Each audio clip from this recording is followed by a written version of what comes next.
अपने आत्मा समझदार को संकेत ही बहुत है। इन महापुरुषों को सचखंड का कख भी पता नहीं ना, सतपुरुष के बारे में जानकारी, और इतना टोल जोड़ कर काल के मुंह में झोंक दिया, करोड़ों व्यक्ति फूक दिए, इस काल के जाल में डाल दिए इन्होंने, और अब बिना मानते। अब इनके गुरुओं ने एक मीटिंग की, राधा स्वामी, नंदन सतगुरु, जय गुरुदेव, इन सब ने मिलकर आगरा में, और उसमें उन्होंने पहले तो ये देखा कि क्योंकि उनके भक्तों की शिकायत गई कि जी आपके विषय में एक रामपाल संत ऐसे ऐसे बोलता है, वो तो बहुत गलत कह रहा है।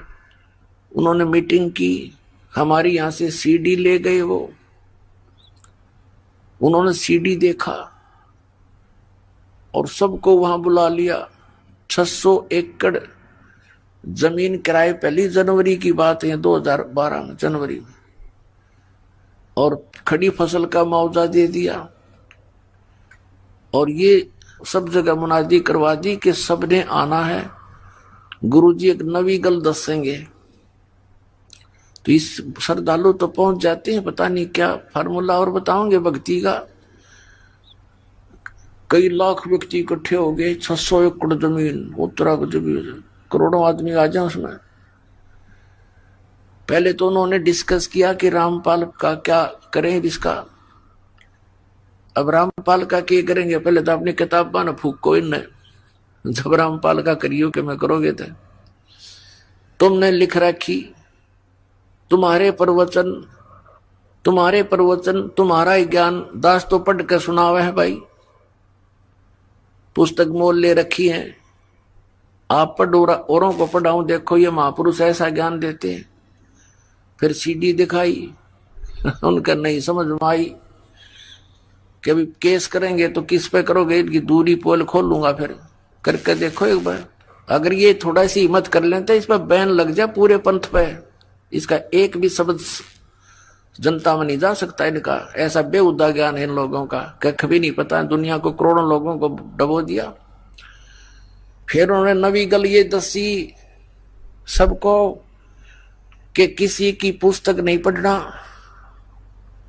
और किसी की सीडी भी नहीं देखना, वो नहीं लेना।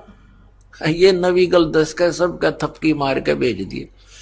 अब वो श्रद्धालु बेचारे वो इन्हों सोचे गुरु जी का आदेश हो गया, हमने किसी की पुस्तक नहीं पढ़नी। उनको इन्होंने पता ये काल के जाल में बांध दिए, तुम कति के ठड़ी बांध के धर दिए और झोंक देंगे उनके अंदर।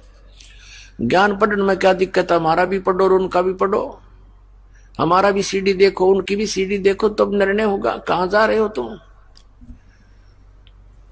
तो कहने का दास का तात्पर्य ये है कि इनके पास न तो कोई ज्ञान है मंत्र पांचों काल के,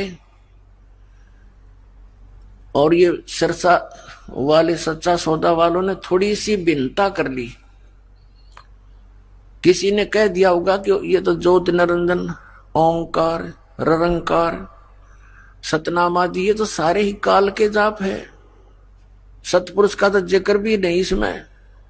तो इन्होंने अपनी सूझबूझ से के लोग नो ना कहेंगे ये काल के नाम हैं, 3 नाम चला दिए, सतपुरुष, अकाल मूर्त, शब्द स्वरूपी राम। और यूं कहते हैं किसी को बताना नहीं। अब श्रद्धालु तो ऐसे होते हैं भाई नहीं बताना। अब ना बताने का कारण क्या होता है वो बताएगा दास आपको।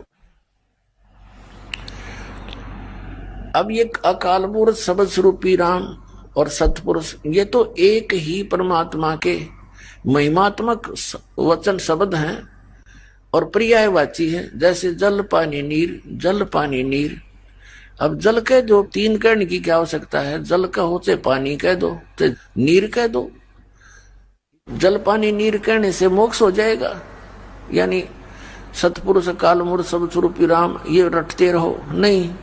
उसको तो हमने खोजना है, पाना है, जिसको सतपुरुष कहते हैं। जैसे जल है, जल को तो हमने पाना है, वो कितना आवश्यक है हमारे जीवन के लिए, तो वो कैसे मिले, ये प्रोसेस अलग है, ये प्रोसीजर न्यारा है। बोकी लाओ, पाइप लाओ, और फिर बोकी मारो। जमीन के अंदर जल है, वहां से प्राप्त करना है, और फिर जब बोकी और पाइप का कार्य जल तक पहुंचना है, जल को बाहर निकालना नहीं बोकी और पाइप का कार्य है। उसके बाद फिर मशीन लगेगी, हैंड पंप। वो हैंड पंप की भी फिर प्रैक्टिस करनी है, उसकी सेवा करनी है, उसका अभ्यास करना है। तो जब जल निकलेगा बाहर, जिसको हम खोज रहे थे, जल पानी नीर करने से नहीं, वो प्रोसेस अलग है, वो प्रोसीजर न्यारा है, वो इंस्ट्रूमेंट अलग है जिनसे वो साधना की।